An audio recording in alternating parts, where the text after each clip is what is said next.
el grupo 2 de la sección F de la Maestría en Estándares Internacionales de Contabilidad y Auditoría, tenemos a bien presentarles la Norma Internacional de Auditoría 620. Norma Internacional de Auditoría 620. Utilización del trabajo de un experto del auditor. Expositor, Daniel Baluchik. Alcance. Esta NIA trata de las responsabilidades que tiene el auditor respecto del trabajo de una persona u organización en un campo de especialización distinto al de la contabilidad o auditoría. Cabe mencionar que el auditor es el único responsable de la opinión de auditoría expresada, y la utilización por el auditor del trabajo de un experto del auditor no reduce dicha responsabilidad.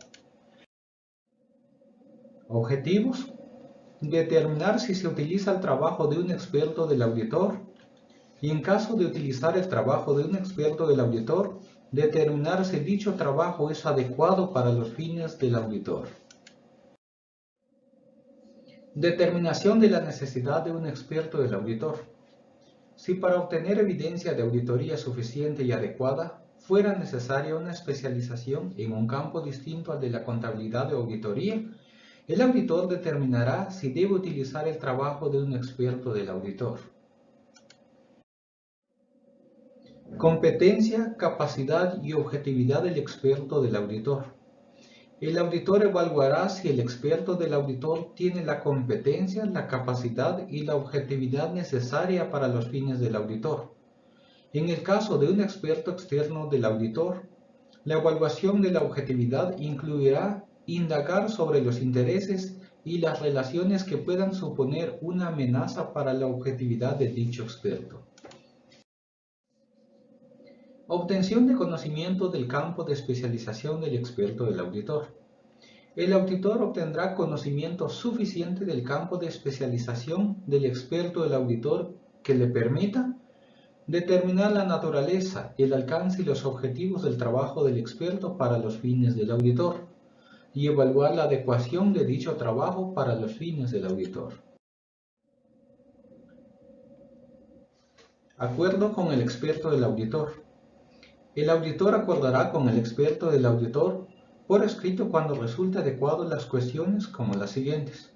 Uso de papeles de trabajo. El acceso a eso y la conservación, ya que los papeles de trabajo es propiedad del experto. Comunicación. Los procedimientos para la comunicación entre el experto y la entidad, como también la persona de enlace. Confidencialidad. Los que sean necesarios. Evaluación de la adecuación del trabajo del experto del auditor. El auditor evaluará la relevancia y razonabilidad de los hallazgos o conclusiones del experto, así como su congruencia con otra evidencia de auditoría. Si después de ello el auditor determina que el trabajo del experto del auditor no es adecuado para los fines del auditor, aplicará procedimientos de auditorías adicionales adecuados. Referencia al experto del auditor en el informe de auditoría. En un informe de auditoría que contenga una opinión no modificada, el auditor no hará referencia al trabajo del experto del auditor. Si el auditor hace referencia al trabajo del experto del auditor, el auditor indicará en el informe de auditoría que dicha referencia no reduce su responsabilidad con respecto a dicha opinión. Gracias.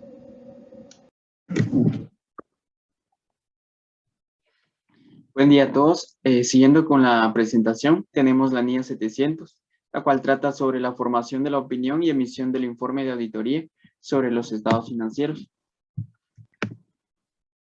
En su alcance, la norma a grandes rasgos abarca la responsabilidad del auditor de formarse una opinión sobre los estados financieros.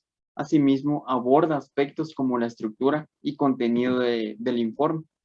Cabe resaltar que otras NIAs contienen requerimientos que pueden afectar el contenido o estructura del mismo, tales como la NIA 705, la 706, la 701, que en su momento se abordará.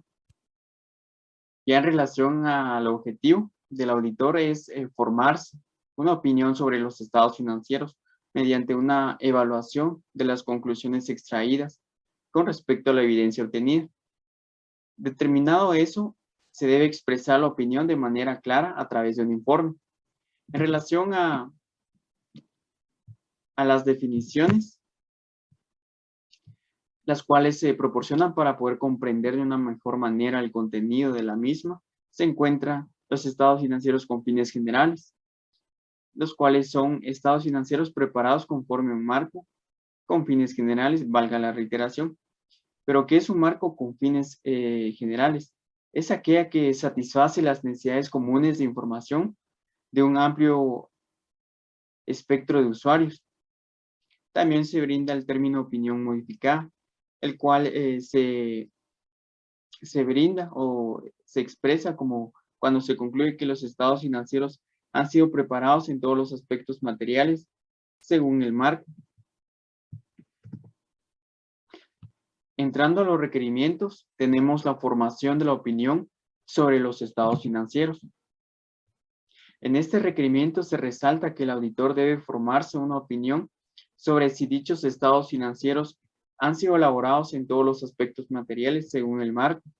Por ende, el auditor debe obtener una seguridad razonable de que los estados financieros están libres de error o fraude. Asimismo, tener en cuenta si se ha obtenido evidencia suficiente y adecuada y considerar si las incorrecciones no corregidas son materiales.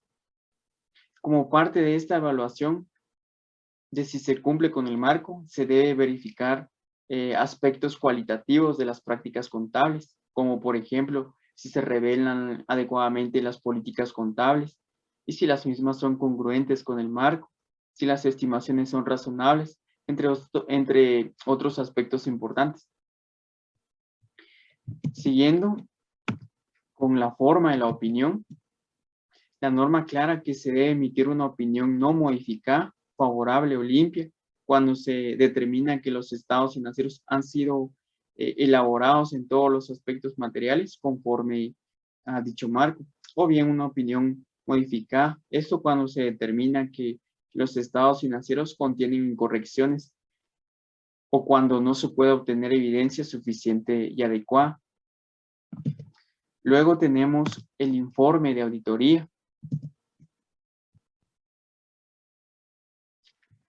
Según la norma, debe ser por escrito y tener en cuenta aspectos importantes como el título, en el cual se debe especificar que se trata del informe de un auditor independiente, asimismo de incluir un destinatario dirigido a quien corresponda, y entre lo más importante, incluir en la primera sección la opinión del auditor. Y en la misma se debe identificar la entidad auditada e indicar que los estados financieros han sido auditados, como la identificación del título de cada estado y remitir a las notas, entre otra información. Bien, compañeros, vamos a seguir con la presentación de la NIA 700. Aquí hablaremos sobre el fundamento de la opinión. Tenemos el fundamento de la opinión, se sitúa inmediatamente del informe después de la opinión. Aquí tenemos tres requerimientos en este fundamento de la opinión. Primero, que el auditor debe de declarar que el informe se ha realizado conforme las NIAs, entonces de acuerdo a la responsabilidad que tiene el auditor.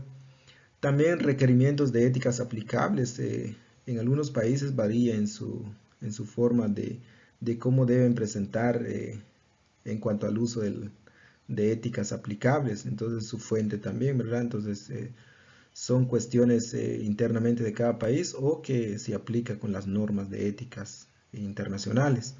También la evidencia de auditoría, que es muy importante para poder obtener que este informe sea basado en evidencia suficiente y adecuada para la opinión. También se considera que la NIA 570 parte de este fundamento de expresar o evaluar también sobre si la dirección se ha revelado adecuadamente la incertidumbre material en los estados financieros. Si es así, entonces la opinión del auditor sería no modificada, de caso contrario sería opinión modificada. Sobre cuestiones de clave de la auditoría y otras informaciones. Una vez formada la opinión del auditor, se comunican estas cuestiones a los responsables del gobierno de la entidad y otros responsables en relación con los estados financieros. En este caso, la dirección es el responsable directo para la preparación de los estados financieros y la valoración de la capacidad de la empresa para continuar o como empresa en funcionamiento, que hace referencia a la NIA 570, y también que son responsables de tener la supervisión de la preparación de los estados financieros. Responsabilidad del auditor con relación a los estados financieros. La primera responsabilidad es que el auditor establezca un objetivo para obtener la seguridad razonable si los estados financieros estén libres de incorrección material debida a fraude o error, y al mismo tiempo emitir un informe de auditoría que contenga la opinión del auditor. Manifestará que esto tenga un alto grado de seguridad. Manifestará sobre las incorrecciones que pueden deberse a fraude o error. Manifestará si el auditor aplica su juicio y escepticismo profesional, que es parte fundamental también para el informe. Y una descripción que trata sobre la responsabilidad del auditor dentro del informe. Esto puede ser incluido dentro del cuerpo del informe o puede ser incluido en un anexo. Otras responsabilidades de información que tenga la auditoría después del informe. Entonces podría ser que la entidad se requiere a que el auditor pueda insertar una sección de informes sobre otros requerimientos legales y reglamentarios. Eso es una evaluación que pueda ser incluido dentro del informe. Y finalmente tenemos el nombre del socio del encargo, firma del socio, dirección del auditor y la fecha del informe, que es muy importante también para ver a qué fecha se está dejando el informe.